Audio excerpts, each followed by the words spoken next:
Et salut à tous, c'est YangJ et bienvenue sur ma chaîne YouTube. J'espère que vous allez bien, moi ça va nickel. Aujourd'hui on se retrouve pour une petite ouverture rétro des familles qui fait extrêmement plaisir.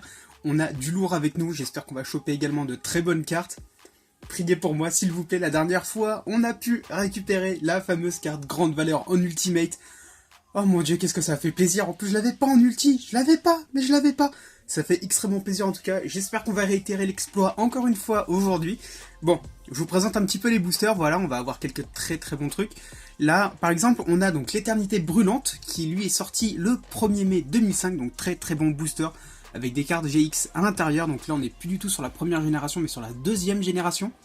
Ensuite, qu'est-ce qu'on va avoir? Eh bien, on va avoir le fameux booster, l'ombre de l'infini. Donc, à l'intérieur, eh bien, qu'est-ce qu'on avait? On avait quelques petites ultimates, dont, eh bien, les fameuses bêtes sacrées, voilà.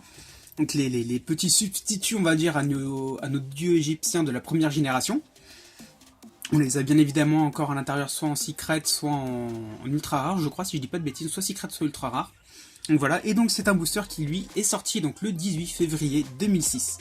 Ensuite, eh bien, on aura encore une fois du très beau, du très lourd, voilà. On aura donc un booster, la puissance du dueliste, qui pour lui est sorti le 1er août 2006, donc exactement en fait la même année que pour le booster l'ombre de l'infini. On aura également de bonnes choses à l'intérieur, enfin j'espère en tout cas. Prions pour avoir de très bonnes cartes. Et on finira cette ouverture avec eh bien, un booster, l'attaque de Neos, qui lui est sorti le 28 février 2007. Donc là on a 4 bons boosters. 4 très beaux boosters que j'espère on va pouvoir récupérer des choses à l'intérieur tout simplement. Mais bon, j'arrête mon blabla et on passe tout de suite à l'ouverture sur la seconde caméra. Ok, donc là du coup on se retrouve donc sur la deuxième caméra. Comme vous pouvez le voir, on a donc nos 4 magnifiques boosters. Bien évidemment maintenant vous connaissez la chanson, on va essayer de les ouvrir sans trop les abîmer et on va les ouvrir dans leur ordre de sortie. Donc eh bien on va commencer avec le petit booster l'éternité brûlante. Très beau booster en tout cas, en version française, première édition bien évidemment, vous me connaissez. J'ouvre très peu de produits anglais, et quand c'est le cas, il faut vraiment que ce soit des boosters très intéressants, parce que sinon, ça m'intéresse pas trop. Bon après bien évidemment, il y a toujours mes ouvertures au CG qui sont faites, quand je trouve des produits qui m'intéressent en tout cas. Donc, alors on va essayer hop, de sortir ça sans trop abîmer les cartes, voilà. Hop, et donc, alors avec le petit focus... Hop. Donc on commence avec un champ de centrifuge, ok. Un Chusuke, le guerrier rongeur, oh là là, qu'est-ce que j'en avais pu en avoir à l'époque de celui-là. Qu'est-ce qui me gonflait, mais qu'est-ce qui me gonflait. Bon après, il a un petit côté de Jackie Chun, Bruce Lee, c'est plutôt assez drôle. Ensuite, le prodige de l'ouragan, donc avec ses 1500 d'attaque et 1006 de défense. L'explosion élémentaire, alors attendez, je vais lire un petit peu son effet. Sacrifiez un monstre de chacun des attributs vent, eau, feu et terre sur votre terrain pour activer cette carte. Détruisez toutes les cartes sur le terrain de votre adversaire. Bon, à l'époque, dans même les decks fun actuellement, ça peut être éventuellement une carte assez intéressante à jouer, mais il est vrai que dans le format compétitif, elle est absolument inutile, mais complètement. Et donc du coup, on commence avec forcément la petite rare avec le contre-croisé.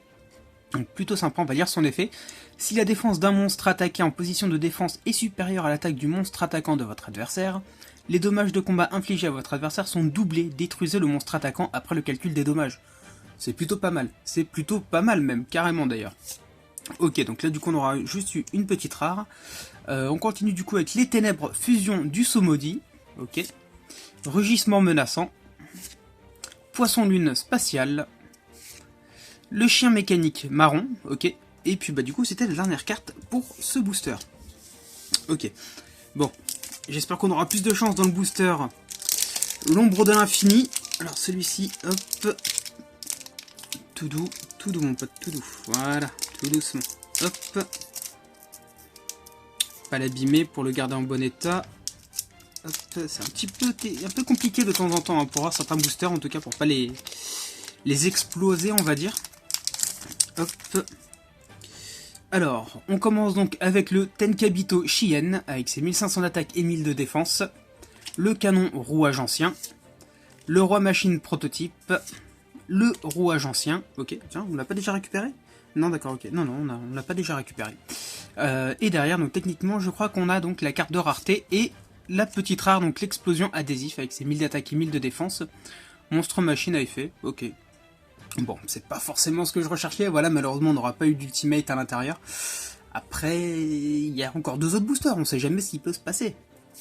On continue donc avec la carte Fin du Monde, Phalène des Sables, Salve intégrale, et donc pour la dernière carte de ce booster, le Scarabée Sabre, avec ses 2000 d'attaque et 600 de défense. On va lire un petit peu son effet pour voir ce que ça donne. Dans un combat entre cette carte attaquant et un monstre en position de défense dont la défense est inférieure à l'attaque de cette carte, infligez la différence en dommages de combat au life point de votre adversaire. Ok.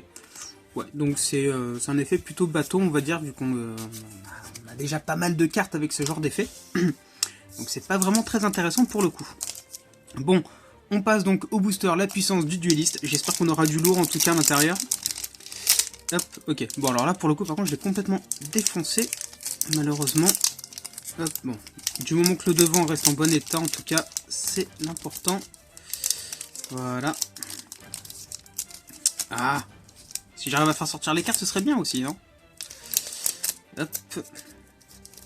Voilà. Ok.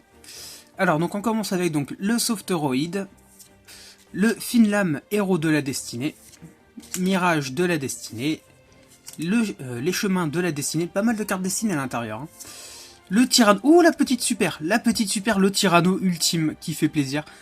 Oh, très très bonne carte, en tout cas avec ses 3000 attaques et 2002 de défense. On va lire son petit effet. Si cette carte est en position d'attaque au début de votre battle phase, vous pouvez et devez tout d'abord attaquer une fois chacun des monstres sur le terrain de votre adversaire avec cette carte. Donc en gros, c'est un monstre avec un effet qui lui permet en fait d'attaquer chacun des monstres sur le terrain de votre adversaire. C'est pas dégueu, c'est clairement pas dégueu dans un deck dino, ça peut être vraiment cool aussi.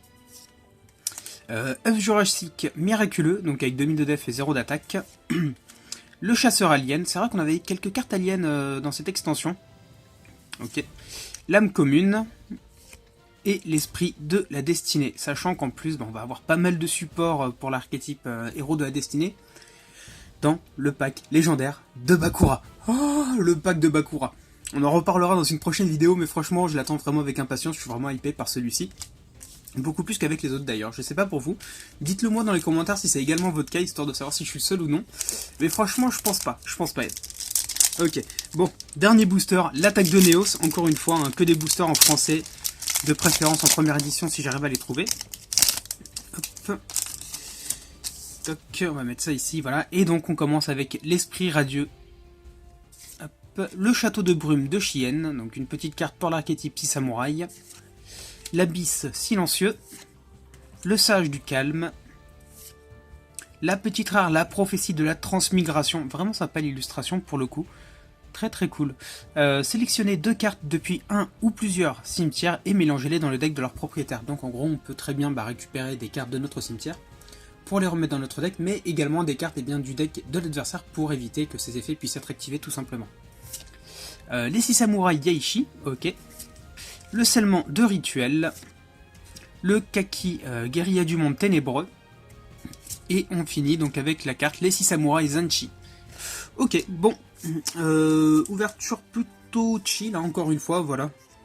Pas de prise de tête, bon, même si j'ai pas vraiment eu des cartes que je recherchais, malheureusement, pas de grosses raretés en tout cas. Mais bon, j'espère que cette vidéo vous aura plu, n'hésitez pas à vous abonner, à lâcher un petit pouce bleu, ça me ferait extrêmement plaisir en tout cas. Il va y avoir du très très lourd bientôt sur la chaîne, enfin, bientôt non, on va continuer avec du très très lourd, de très très belles ouvertures, voilà, j'ai des petits produits un petit peu à vous ouvrir, de très vieux produits. Je suis assez content de pouvoir vous les présenter tout simplement. Et puis écoutez, moi je vous dis à la prochaine pour une prochaine ouverture, c'était Young J, salut.